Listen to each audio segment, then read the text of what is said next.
Klipte pek çok alt mesaj olmasına karşılık genel olarak meleklerin ve baş melek Michael'ın isyanı, masumiyetin yitirilmesi ve bir insanın gerçek potansiyeline ulaşabilmesi için yapması gerekenler anlatılıyor.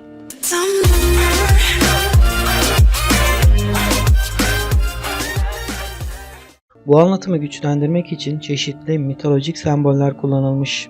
Klibin açılışında BTS üyeleri semboller, çizimler ve heykellerle dolu genişçe bir koridora geliyorlar. Bu mekanı dünyanın kendisi veya onların yaptıkları ve biraz sonra detaylarını göreceğimiz zihinsel yolculuğun bir durağı ve BTS üyelerini de farklı görüşlere sahip varlıklar gibi düşünebiliriz. Bazıları nerede olduğunu umursamadan çocukça tavırlarla dolaşmaktadır etrafta. Çocuksu şakaları ve sonradan göreceğimiz alaycı gülümsemeleri onların ciddiyetten uzak kişilikler olduğunu gösteriyor. Ancak etrafta neler olup bittiğini anlamaya çalışan grup üyelerini de görmekteyiz. Bu arada onların her birisinin bir diğer üye ile eşleştiğini de gözden kaçırmayalım. Grupta sadece Jin yalnız. Bunun ne anlama geldiğini biraz sonra konuşacağız. Onun dikkatle baktığı tablo The Fall of the Rebel Angels, yani asi meleklerin düşüşü. Bu tabloda isyancı meleklerin cennetten sürülüşü anlatılmaktadır. İsyancı meleklerin başında baş melek Michael, yani Mikail bulunmaktadır. Arka planda asi melekleri temsil eden bir heykel göze çarpıyor. Buradan hareketle BTS üyelerinin isyancı melekleri, Jin'in de klibin sonunda daha net göreceğimiz üzere baş melek Michael'ı, yani Mikail'i temsil ettiğini söyleyebiliriz. Ancak klip onların dönüşümünü, isyan edişlerini, masumiyetlerini nasıl kaybettiklerini anlattığı için en başta onları sakince etrafı süzerken görüyoruz. Onların hem dans ederken hem de yalnızken pek çok kez yukarıya bakması işte bu yüzden. Sürgün edildikleri cennete ya da doğrudan yaratıcıya, Tanrı'ya bakıyorlar. Burada klipte düz bir zaman akışı olmadığını, farklı zamanlarda gerçekleşen olayların aynı anda verildiğini gözden kaçırmayalım. Dans sırasında gördüğümüz BTS üyeleri ve etrafı süzen üyeler aynı kişiler ama farklı zamandalar. Dans muhtemelen sürgün sonrasını, klibin başındaki sahneler isyana giden dönüşümü ve az sonra bahsedeceğim sahneler de isyan anlarını anlatıyor. Şimdi sahneleri incelemeye devam edelim. Danslarını gizledikleri özenli figürler onların isyanını anlatıyor. Örneğin burada yaratıcının önünde diz çöktükten sonra ona isyan ettikleri tasvir ediliyor. Eliyle boğazını sıkması onu adeta boğan ve çok sıkan durumların varlığını gösteriyor. Diğer üyelerin el hareketleri de sanki karşısındakine "yeter artık" der gibi sorgulayıcı anlamlar içeriyor. Sonraki hareketler isyan başlangıcını sembolize ediyorlar. Bu hareket meleklerin kanadını andırıyor. Hepsi aynı anda isyan etmiyorlar. Önce bu 3 melek, ardından da diğer üçü. Jin'in sağında ve solunda 2 kapı bulunuyor. Birisi siyah ve diğeri de beyaz renkte. Bunlar karanlık ve aydınlık ya da iyi ve kötü arasındaki savaşı temsil ediyorlar. Jin bunlar arasında herhangi bir seçim yapmadı henüz. Bu görüntü isyan sonrasını anlatıyor. Her birisi siyah giysiler içerisinde, yani karanlık yol tercih edilmiş. Yerde görülen avizeler isyan sırasındaki arbedeye bir gönderme. Gözlerin kapatılmaya çalışılması özgür düşüncenin engellenmesini ve klasik dinsel öğretileri temsil ediyor. Ancak dikkat ederseniz el itiliyor, aynen dans sırasında olduğu gibi. Hemen sonrasında yukarıya bakılıyor ve dipten yükselen isyan dalgası gösteriliyor. Dans hareketleri az önce gördüklerimizle aynı ve isyanı temsil ediyorlar. Birkaç yerde sus işareti yaparken görüyoruz. Ayrıca bu sahnede arka planda görülen melek ve şeytan heykellerinin tam ortasında düşünceli bir halde.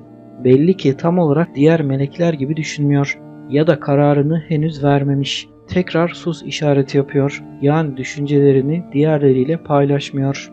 Onun yaktığı mum ateşi aynı anda simsiyah kanatlı bir kuşu da alev aldırıyor. Kuşun kaçmaya çalıştığı belli.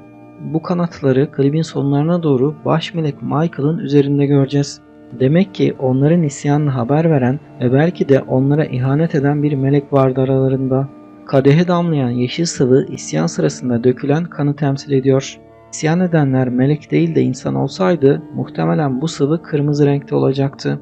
Onun diğer renklerin içerisine karışması az sonra bahsetmeyi düşündüğüm kaosa ve karmaşa işaret ediyor. Kadehten yudumlayarak görevini yapmış olmanın huzurunu yaşıyor. Bir sonraki dans sahnesinde onu yine sus işareti yaparken görüyoruz ve bu işareti diğerleri görmüyor. Artık isyan anlarını seyretmeye başlıyoruz. Meleklerin birisi diğerini bir kukla gibi yönetiyor. Kılıç kınından sıyrılıyor ve ok hedefine doğru yaydan çıkıyor. Her birisi aynı anda ellerini yukarıya kaldırarak isyanı açıktan ilan ediyorlar. Yani en başta gördüğümüz tablodaki savaşı başlatıyorlar.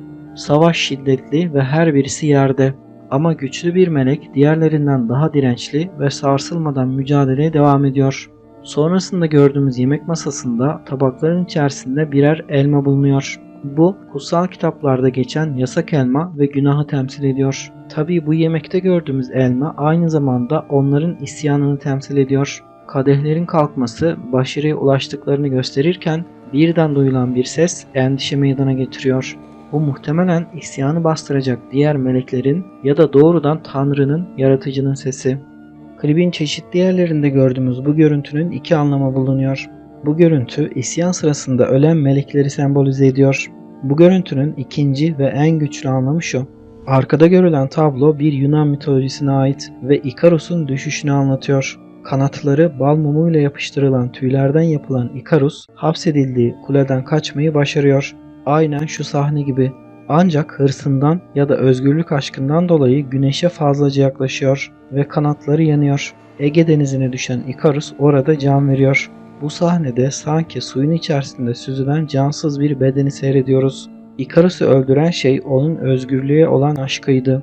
Bu isyancı meleklerin durumuyla benzerlik gösteriyor. Aynen şarkıda söylendiği gibi hep daha fazlası isteniyor. Görevini yapmış olmanın huzuru içerisinde sigarasını tüttürüyor. Uçup giden balon, arkada görülen kırmızı tonu da düşünürsek isyan sonucu işlenen günahları ve kaybolan masumiyeti temsil ediyor. Uzanmak istiyor ama artık ona ulaşamıyor.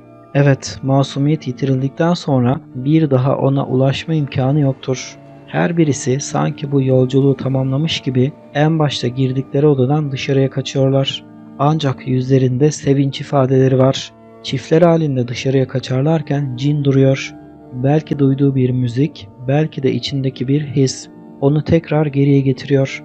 Demek ki görmesi gereken bir şeyler daha bulunuyor ve yolculuğu tamamlanmamış. Gözleri tekrar açıldığı anda karşısında simsiyah kanatlarıyla baş meleği yani Michael'ı görüyor. Ona doğru adım atarken duvarda görülen Almanca yazı şu anlama geliyor. Dans eden yıldızın doğması için içinde bir kaos olmalı. Evet, bence klibin en temel mesajı bu.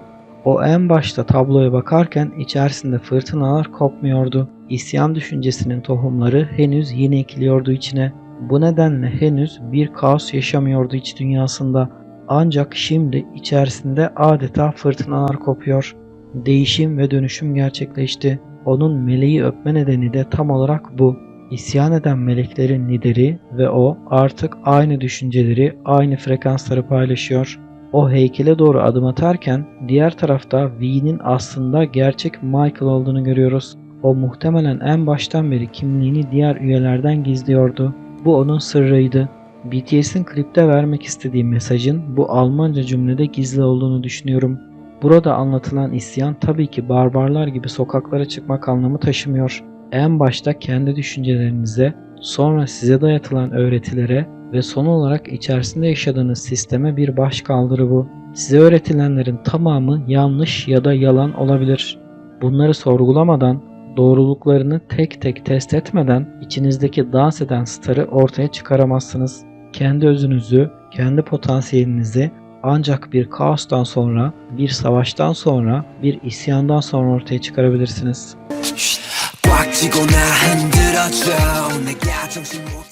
내 피땀 눈물